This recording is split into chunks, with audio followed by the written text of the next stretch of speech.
was a really fun and funny place to go to work. I mean, it's weird because the work is oddly serious at times. Like, you know, what you're trying to do is make sure you get the story across and that you get the jokes across and all the rest of it.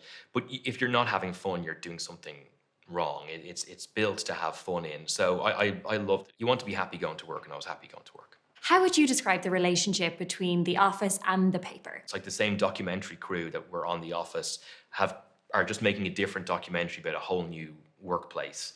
And it being a newspaper makes it a very, very different sort of show. I'd say it's very different, but it's got the same showrunner, it's got one of the same characters, and so there's overlap for sure. It's been immensely good fun kind of diving into the half-hour comedy sort of stuff, the American version of that, because I'd done some of that at home and really enjoyed it. But the American version of it was very different, and I loved it. And you're doing it with Greg Daniels, who is like one of the greatest people at doing those sort of shows that's been around for the last few decades. The mockumentary thing is slightly different in that there's another character in the room who's looking at you all the time.